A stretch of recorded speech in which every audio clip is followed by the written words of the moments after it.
Ok. Tout le monde est là, c'est bon? Ils sont tous là.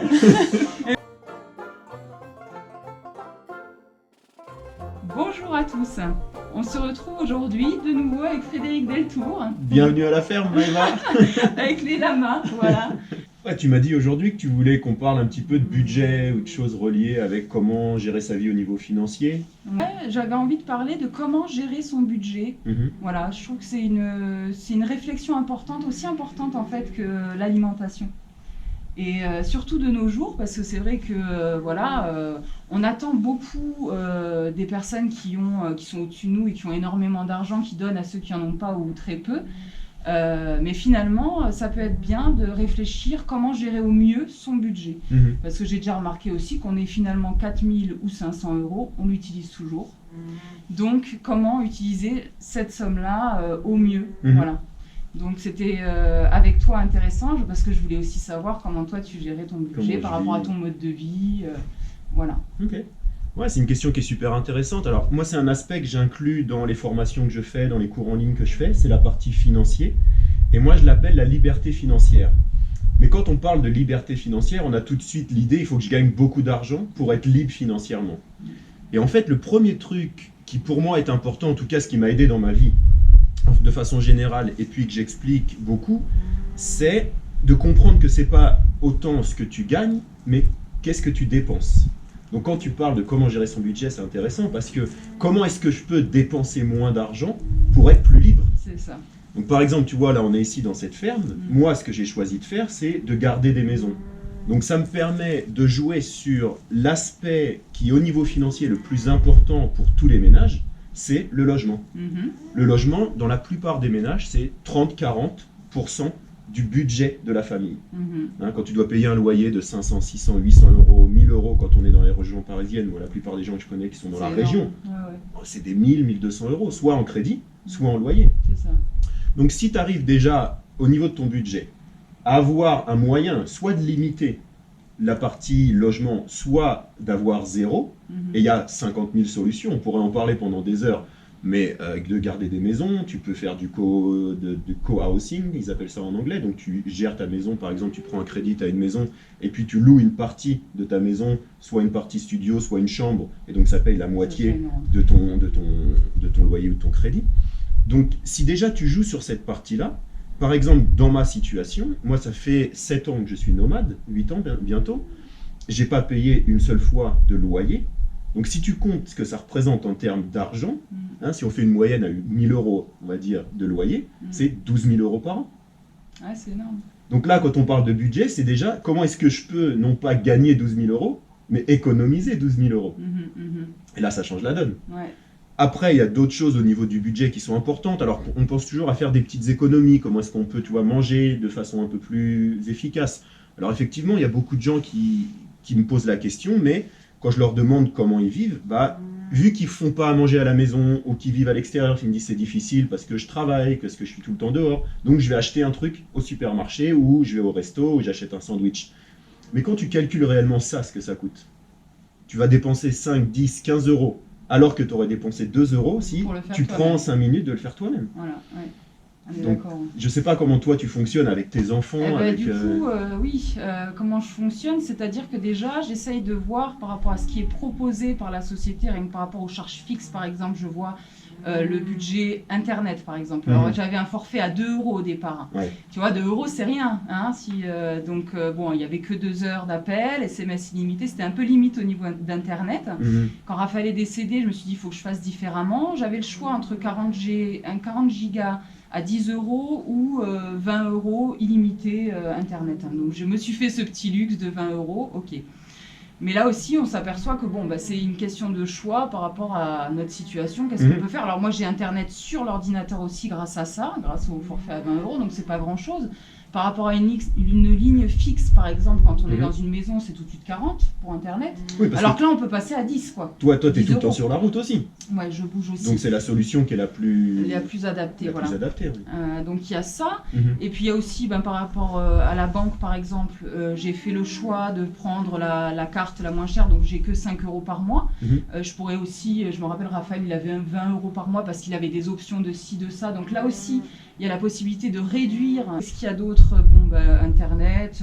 Moi, j'ai pas de logement, je suis comme toi. Par contre, je participe là où je suis, en fonction du temps que je reste aussi. Donc, ça fait partie un peu quand même. C'est comme ça que tu fonctionnes avec les gens avec qui tu restes. Voilà. Tu as une participation, tu contribues. Je donne quand même une participation, ce qui me semble normal. Ouais. Et puis, il y a l'assurance voiture. Donc, 25 €, c'est pas non plus... j'ai pris le minimum. Ouais. Donc, on est tout de suite à 50 € pour charge fixe, en sachant que je pourrais faire encore moins si je le voulais. Donc, c'est intéressant. Ça reste très limité par rapport à beaucoup de personnes. Tu as déjà fait le travail pour trouver... C'est ça. Parce que moi, quand je vois autour de moi, quand les gens me parlent de ça, je leur demande, par exemple, le deuxième budget. Le premier, c'est le logement. Le deuxième budget, c'est la voiture. Ouais. Mais dès que tu prends une voiture qui est plus ou moins neuve, même si tu la prends pas neuve, ton assurance, elle est 2, 3, 4 fois plus chère. Ouais. Rien que ça fait déjà une grosse différence. Ah oui, tout Les réparations, ça va être pas les mêmes prix si tu as une plus vieille voiture. Ça devient de plus en plus compliqué aussi avec les voitures d'aujourd'hui de faire les réparations, tu peux pas faire toi-même. Et donc après, il reste finalement, après les charges fixes, le budget alimentaire qui reste quand même le gros du gros. Donc là, pour nous trois, je tourne à 400 €, comme je t'avais dit. Donc ça reste correct. Très raisonnable avec 2 enfants. Voilà, et puis souvent les Tu personnes... manges bien en plus, toi, c'est même pas... Voilà, c'est ce que je voulais 400 dire. €. C'est-à-dire qu'on mange des légumes midi et soir, des fruits matin et après-midi. Donc déjà, c'est la base. Ouais. Et puis après, il y a des petits compléments comme le riz, les patates, des choses qui se tiennent, qui sont pas trop chères non plus. Ouais. Alors souvent, moi aussi, j'ai eu des personnes qui m'ont demandé comment gérer justement son budget alimentaire, parce qu'il y a des personnes, souvent, ils veulent manger tout bio parce qu'on sait que c'est bon pour la santé. Et puis là, je dis attention, parce que dans le tout bio, c'est pas forcément... Enfin, moi, j'ai été dans des magasins bio où les salades étaient flétries, où les fruits et les légumes ne ressemblaient à rien, où les conserves, autant...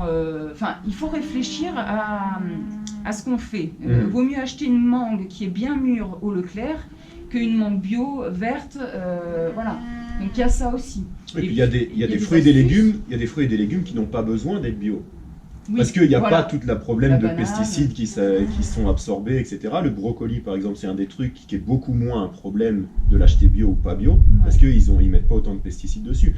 La banane, c'est un entre-deux selon les engrais, mais le fait qu'il n'y ait pas de pesticides dessus, ça va moins absorber parce que la peau, elle est épaisse. Là, tu parlais des mangues, c'est pareil, c'est moins un souci. Donc, c'est mais vraiment... pardon, je te coupe. Même en termes de bio, parce que souvent les gens, moi aussi je mange bio, là, le 3/4 de ce que je mange, et ils me disent ça coûte plus cher. Mais ça coûte plus cher si tu sais pas manger. Si tu achètes des trucs qui ont été transformés, des paquets, des trucs tout est en paquet, etc. Si tu restes sur la partie... vegan, par exemple, qui coûte 4 €. Exactement. Voilà, on peut vite chiffrer, en fait. On est d'accord. Si tu te contentes aux fruits et aux légumes, c'est sûr que ça va tout de suite mieux. Même les légumes, c'est pas si cher, en fait, quand on regarde. Hein. On se fait un panier de 20 € de légumes, on a des légumes pour la semaine, quoi. Et là, par exemple, tu vois, là où on vit ici, c'est un petit village. Il y a un fermier bio qui vient tous les lundis au village. Et quand tu achètes chez lui ses légumes bio, parce que c'est de saison, parce qu'il le vend directement, au final, ça coûte beaucoup moins cher que si tu n'achetais pas bio chez Leclerc ou chez autre. Voilà. Donc, moi, je ressors de chez lui avec un truc comme ça, que ça coûte même pas 20 €, mon sac, il est rempli de légumes pour la semaine. C'est ça. Donc, c'est vraiment de regarder aussi ce qu'on peut... Parce qu'il y a plein d'astuces, en fait, pour manger moins cher, comme par exemple aller sur les marchés vers les midis et faire du glanage, demander à ceux qui vont jeter de récupérer. Il peut y avoir... faut ouvrir son esprit, finalement, et réfléchir à des solutions pour manger aussi moins cher. Bon, bien sûr que faire soi-même, cultiver, c'est l'idéal. On peut pas tous faire ça, tout le monde n'a pas le temps de le faire non plus. Voilà. Ah ouais. Mais donc voilà, finalement, tu vois, avec 450 € par mois à 3, j'arrive à vivre. Et alors bon, après, il y a l'aspect matériel. Je suis pas du tout quelqu'un de matérialiste. Ouais. Ça demande aussi quand même un travail personnel. Voilà. Mais c'est vrai que moi, je me sens beaucoup plus épanouie comme je vis à l'heure actuelle, que si j'avais énormément de matériel, de choses finalement futiles, quoi. Futile dans le sens où tu sais que c'est pas ça qui va te permettre de t'épanouir, d'être réellement heureuse, etc. Voilà. Et le moins t'as, le plus tu te sens libre aussi. Ouais, c'est ça. Ouais, moi c'est quelque chose que je me suis rendu compte en voyageant, parce que le premier truc que j'essayais de faire en voyageant depuis tellement longtemps, parce que quand tu voyages sur quelques semaines, quand tu vas en vacances, c'est une chose, t'as ta valise. Mais quand tu voyages pendant des années avec ton sac à dos, et puis que moi en plus j'adore faire des treks, etc., mon but c'était je limite. Ça, donc mon sac, au fur et à mesure, il se réduisait. Ouais. Et en fait, je me suis rendu compte, j'ai un sac de couchage, j'ai quelques vêtements hiver, été, j'ai 3 t-shirts, 3 caleçons. C'est ça. Et je me suis rendu compte, mais qu'est-ce que ça fait du bien, quoi. Ouais, eh ben, exactement pareil pour moi. Là, je vis, comme tu le sais, en voiture, je bouge à droite à gauche. J'ai 3 pantalons, 3 t-shirts, 3 pulls. Et qu'est-ce que je me sens bien de me balader avec juste ma petite trousse de toilette, nos 2-3 habits. Et puis voilà, quoi, c'est un bonheur finalement. Et ce qui est dommage, c'est que, par exemple, quand je garde des maisons comme ici, les gens, j'ai la réflexion tout le temps. Ils me disent, on a trop de choses, c'est stressant. Quand tu regardes autour, là, si tu filmes autour, rien que la grange, elle est pleine. Mentalement, c'est toi qui portes ce poids. Les personnes qui ont tout ça, elles portent ce poids. Oui, parce que c'est aussi le poids d'entretenir ce qu'on a. Parce que moi, je suis quelqu'un de très soigneuse. Le peu que j'ai, j'aime bien en prendre soin. Alors je me dis, si j'avais une maison avec tout ce qu'il y a dedans, avec ci, avec ça, rien que là, la machine là, eh ben, il faut l'entretenir. C'est des frais, c'est de l'énergie, et voilà. Et donc essayer de gagner de l'énergie, gagner de l'argent, gagner du temps, Et tout ça, ça vient nous nourrir aussi. Et finalement, à la fin, on se sent vraiment mieux d'être détaché de tout ça. Un des travaux que je fais particulièrement avec les personnes que je coach ou les personnes que j'entraîne pour les séances de coaching, c'est comment est-ce que je peux me sentir le plus libre possible. Donc on va aller sur la partie mentale, on va aller sur la partie physique qui va nous permettre de nous sentir libre, léger physiquement. Et quand on arrive sur une partie qu'on pourrait dire presque plus spirituelle, c'est-à-dire de vivre plus simplement, de réduire vraiment nos besoins, quand tu vas au niveau personnel et que tu réduis tes besoins, que ce soit des besoins matériels, que ce soit des besoins mentaux, que ce soit des choses extérieures, d'aller au restaurant, d'aller au cinéma, de faire tout un tas d'activités pour nous occuper parce qu'on n'a pas cette paix intérieure.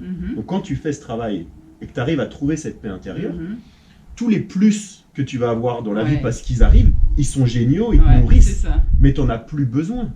Donc il n'y a plus cette dépendance mentale de il faut que je gagne beaucoup d'argent, il faut que je fasse ci, il faut que je fasse ça, il faut que j'accumule. Et la peur qu'il y a derrière aussi, la peur de perdre. Donc non, finalement on n'a pas besoin de grand chose pour pouvoir vivre. Non. Pas du tout. C'est génial que le budget, quand tu penses budget, où là tu te dis c'est la vie, c'est la société, c'est l'argent, etc., au final ramène toujours à l'essence, qui est la partie spirituelle de l'être, si on peut mettre le mot spirituel, en tout cas, on va dire de développement personnel, de se comprendre personnellement, et que par rapport à ça, si on fait ce travail personnel et qu'on peut se sentir libre, qu'on n'a plus ses besoins, ses attentes extérieures, au final, on règle le problème du budget. C'est ça. Et donc, moi, c'est un truc avec lequel j'ai du mal, parce que dès qu'on commence à parler de certains sujets, il y a besoin de parler de la liberté financière, il y a besoin de parler de la santé, il y a besoin de parler comment est-ce que je vais vivre ma vie, avoir ma mission de vie, faire le travail qui me plaît, etc. Mais en fait, si on va à la cause du problème, qui est l'essence de notre être, dans le sens de nous avons des attachements, nous avons des besoins, nous avons des désirs, si tu règles ça, en fait, tout le reste se règle automatiquement. C'est ça. Si tu arrêtes de t'attacher à ton soi personnel, qui est j'ai besoin de ci, moi, et t'enlèves ce moi, tous les problèmes s'effacent. Parce qu'il n'y a plus rien, tout glisse sur toi. Il n'y a plus ce soi qui est là en train de chercher des choses. Si. Perturbe, je Je voulais dire un truc, attends, je reviens. Mais il faut pouvoir rebondir. En fait, je suis imprégnée dans ce que tu dis. C'est parce que tu es comme ça, tu es magnétique en fait quand tu parles. Donc forcément, et après moi j'arrive plus, il faut que je couper la ficelle. Là, je reprends. C'est un peu ça quoi. Je sais plus ce que je voulais dire. Attends, terminer sur... de toute façon, on va terminer. Et puis, donc l'importance du budget, de savoir gérer son budget alimentaire, parce que c'est vrai qu'on ne nous l'apprend pas non plus. Donc c'est important soi-même, encore une fois, d'aller chercher à trouver des solutions dans tous les différents domaines de notre vie. Et puis, je te remercie beaucoup pour ce partage. Voilà. Merci beaucoup à toi d'être venu et d'ouvrir des perspectives, des portes, des discussions, des choses qui permettent à certaines personnes peut-être d'avoir des révélations, des compréhensions différentes. Des réflexions, voilà. À bientôt les internautes. Bye bye.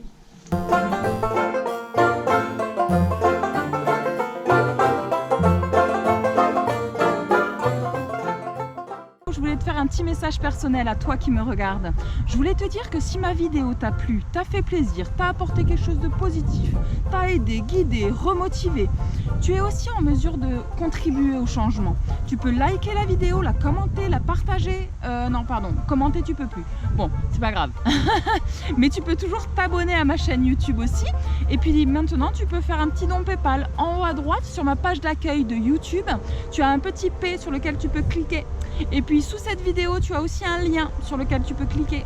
Voilà, écoute, je te remercie beaucoup d'être là et puis je te dis à bientôt pour une prochaine vidéo. Bye bye.